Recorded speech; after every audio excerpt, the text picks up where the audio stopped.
आजम खान को बाहर छोड़ दे, मुकाबला करके दिखा ले, क्योंकि जिसके साथ मुकाबला नहीं करता ना उस शेर को पिंजरे में डाला जाता है। तो ये शेर है, शेर को पिंजरे में डाला जाता है, कुत्तों को पाल के छोड़ा जाता है। आज पले हुए कुत्ते भौंक रहे हैं आजम खान के ऊपर। निश्चित रूप से शेर जिन दिन बाहर आएगा इन कुत्तों का इलाज। वही भाजपाई हैं जो आज भी भगत सिंह का अपमान करते हैं, और यही वजह है कि दिल्ली की जो मुख्यमंत्री है उसने भगत सिंह का अपने ऑफिस से फोटो हटा के फेंक दिया और वही बाबा साहब का फोटो हटा दिया। तो ये भगत सिंह विरोधी हैं, ये कहीं ना कहीं बाबा साहब अम्बेडकर विरोधी हैं, संविधान विरोधी हैं। तो निश्चित रूप से भगत सिंह, आज देश के अंदर भगत सिंह के अनुयायी बहुत हैं। हम लोग भगत सिंह के अनुयायी हैं, हम लोग भगत सिंह को मानने वाले हैं, हम लोग संविधानवादी हैं, हम लोग आंदोलन करेंगे। और देश की 150 करोड़ जनता और वो न्यायाधीश को भी ये मालूम होना चाहिए कि जिन युवाओं के बारे में तुम कॉकरोच कह रहे हो और ये कह रहे हो कि वो लफंगियाई कर रहे हैं, झूठे एक्टिविस्ट बन रहे हैं, निश्चित रूप से यही एक्टिविस्ट ने पूरे देश में क्रांति करेंगे। और जो तुम प्रवचन दे रहे हो, तुम्हारे बोल वचन हैं, इन बोल वचनों का इलाज इस देश का युवा करेगा। वो दूर नहीं दिन जो नेपाल और कहीं ना कहीं श्रीलंका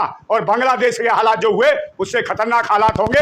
और जो विश्वगुरु है अपना उड़न खटोला लेके भागने की कोशिश करेगा, मगर वो भाग नहीं पाएगा, क्योंकि देश की जनता अब माफ करने के मूड में नहीं है। निश्चित रूप से लोकतंत्र खतरे में है। और आजम खान को जिस प्रकार इन्होंने घेर रखा है, आजम खान से डरे हुए हैं, चाहे नेता कोई भी हो, सत्ता का हो या विपक्ष का। पूरे देश में अगर विपक्ष का कोई मजबूत नेता है जिससे भारतीय जनता पार्टी की हवा खराब होती है और डर लगता है, तो जितनी भी पार्टियां हैं उन सब में जो विपक्ष में कोई नेता है और सबसे टॉप मोस्ट नेता है तो वो आजम खान साहब हैं, जिनसे भाजपा की हवा खराब होती है और डर पैदा हुआ है। यही वजह है कि उनको हेट स्पीच के मामले पे और झूठे उल्टे सीधे मुकदमों में इनको जेल में डाल रखा है, इनके बेटे को डाल रखा है। तो अकेले नेता हैं विपक्ष के जो पावरफुल नेता है मोहम्मद आजम खान। और निश्चित रूप से जो सच्चे और ईमानदार आदमी है आजम खान साहब के साथ नाइंसाफी हो रही है। मैं तो पहले ही बता चुका हूं और तो विपक्ष भी जान चुका है कि आप जुडिशरी में जाइए, कोर्ट में जाइए, न्यायालयों में जाइए, कहीं ना कहीं आरएसएस के भाजपा के एजेंट बैठे हुए हैं जो कहीं ना कहीं जाति और धर्म और मजहब को देख के न्याय कर रहे हैं। और न्याय का मतलब उनके साथ कहीं ना कहीं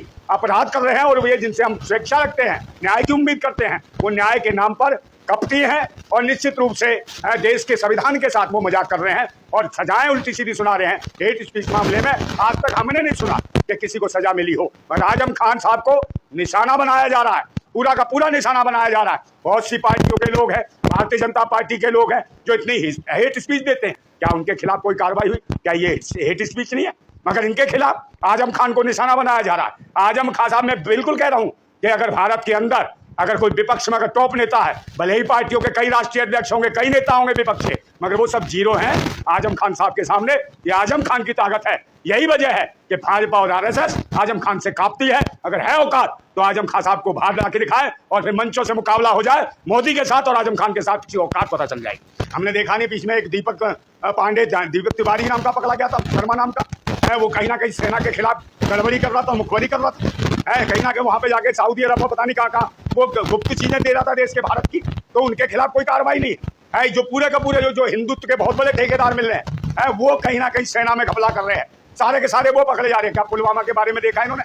किसने अटैक करा? 350 किलो IDXI पहलगांव में। बताएं कहाँ गया ऑपरेशन सिंदूर तुम्हारा? तो जो तुम्हारी रगों में सिंदूर तोड़ रहा था वो कहाँ गया सिंदूर? निश्चित रूप से वो समाजवादी विचारधारा के, देश के संविधान में विश्वास रखते हैं, वो कलम में विश्वास रखते हैं, शिक्षा में विश्वास रखते हैं, विज्ञान में विश्वास रखते हैं, इंसानियत में विश्वास रखते हैं, मानवता में विश्वास रखते हैं। इस वजह से इनको अंदर डाला गया है और ये कहीं ना कहीं देश के मजलूम और उन गरीब मजदूरों के बच्चों को शिक्षा देना चाहते थे। इसलिए जब से उन्होंने जौहरी यूनिवर्सिटी बनाई, मोहम्मद अली जौहरी यूनिवर्सिटी, तब से ये कहीं ना कहीं सारे के सारे सामंतवादी मानसिकता के लोग ये सोचने पड़ गए कि ये कैसा मुसलमान नेता है जो गरीब, दबे कुचले मजलूम लोगों को शिक्षा दिलाना चाहता है। और हम चाहते हैं कि लोगों को अशिक्षित बनाया जाए, गुमराह किया जाए और धर्म मजहब के नाम पे आपस में लड़वाया जाए। मगर ये आजम खान इन्हें शिक्षित बना देगा, वैज्ञानिक बन जाएंगे, कल APJ अब्दुल कलाम बन जाएंगे और निश्चित रूप से APJ अब्दुल कलाम बनेंगे तो उनको सलाम ठोकना पड़ेगा भाजपाइयों को, इसलिए घबराए हुए हैं। कुछ के दिलों में ठंडक पड़ जाती है RSS वालों के कि आजम खान को तो ये दिख रहा है कि आजम खान साहब बहुत बड़े नेता है,